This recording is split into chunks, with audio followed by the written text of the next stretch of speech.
Season MVP picks, and 7 players received votes. However, there was one particular quarterback who was honored with an overwhelming 32 votes. Who could it be?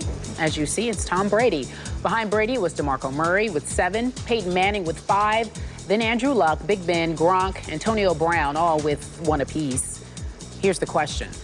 Does Tom Brady deserve to be the overwhelming favorite for the MVP midseason? Skip is for you. The answer to that question is a big yes, but Stephen A., I think he deserves even more of a runaway vote than 16 out of 32 midseason votes. When you step back and put in perspective what this man has accomplished over the last 5 games, and I'll be the first to admit I'm a Brady fan and supporter, it's astonishing what this man has done since that debacle at Arrowhead in Kansas City 5 weeks ago. Just 5 weeks ago, team left for dead, quarterback washed up, 41-14 Chiefs over Patriots. And all I heard for the next 48 hours was, poor Tom Brady, this is the end. Belichick sabotaged him, didn't surround him with near enough weapons. He's lost his accuracy. He's lost his nerve in the pocket. He's lost it. This is the end of him and the quote-unquote Patriot dynasty. And up from those ashes rose a Tom Brady who over the next 5 games threw 18 touchdown passes to 1 interception. His QBR, again, scale of 0 to 100 over 5 games, is almost 90, 89.1. Just astonishing to me. And he's doing it with all those subpar weapons. We all know what Gronk can do as he gets more and more healthy. But come on, did anybody think Brandon LaFell would be this good? I think he's a product of Tom Brady. That's true. Julian Edelman, former 7th-round draft choice as a college quarterback. Did anybody really think he'd be this good? Thank you, Tom Brady. I can go down to Vereen. I can just keep going to other receivers, Amendola. They're all products of Tom Brady. To me, Bill Belichick, and I know this is blasphemy, he's a product of Tom Brady. Again, we have a long way to go, but from what I've seen, as this team over 5 games has outscored the opposition by 93 points, that's all about 12. Number 12, Tom Brady, who should be the runaway midseason MVP. Thank you very much. Skip Bayless. I guess you could say DeMarco Murray deserves consideration. I'd actually put him 3rd. I'd put Peyton Manning 2nd right now. That's fine. Based on what I've seen over the last 2 weeks or so, Peyton Manning would be number 2. I might put Peyton Manning there, and I'd put Ben Roethlisberger in the conversation as well.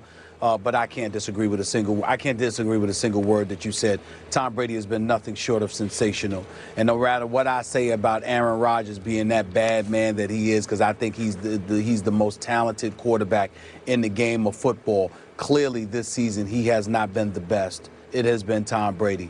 Tom Brady is reminding us of a 3-time Super Bowl champion. Tom Brady is reminding us of that dude that once threw 50 touchdowns in a single season. Tom Brady is reminding us that he is the New England Patriots. And no matter what we want to say about Bill Belichick, and I think he's great and I think he's fantastic, and I love what I'm seeing him do with Revis and Browner and Wilfork and those boys. In the end, this comes down to Tom Brady. Kembrell Tompkins is gone. Aaron Dobson, we haven't heard much from him this year.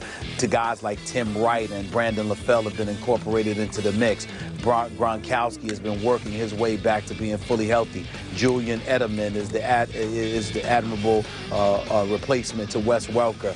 But Tom Brady just keeps on clicking. There's nothing that I can say to refute an iota of what you uttered. Just that simple.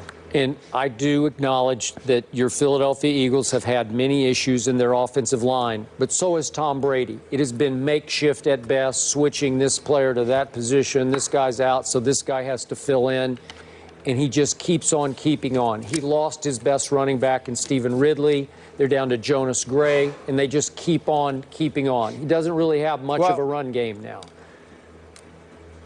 Well, Skip, the one thing I want to say that Tom Brady deserves a lot of credit for extends and transcends beyond his play on the field. It's the level of fervor he approaches the position with. Yep. We lamented that we're not seeing that from a Cam Newton, that we never see that from a Jay Cutler, that we rarely see that from a Peyton Manning. But when you look at Tom Brady, Julian Edelman returns an 84-yard punt return. Who comes all the way from the sidelines to run into the end zone to congratulate him? It's Tom Brady. When guys score a touchdown, who's there to headbutt him? It's Tom Brady. When the defense needs to make a stop, who's there in their face telling them, let's go, let's go. I got this. Just get me the ball back. It's Tom Brady. This guy is not just a great quarterback. He's a great leader, and that's what we're seeing. And that was a great point, because that's what I wrote in my piece last week, is that even at age 37, Brady still has a lot of kid in him. He shows more emotion. He spills more emotion than any quarterback I have ever seen, and that's why those guys love him and play for him. All right, gentlemen, let's talk about the NBA before we get out of here.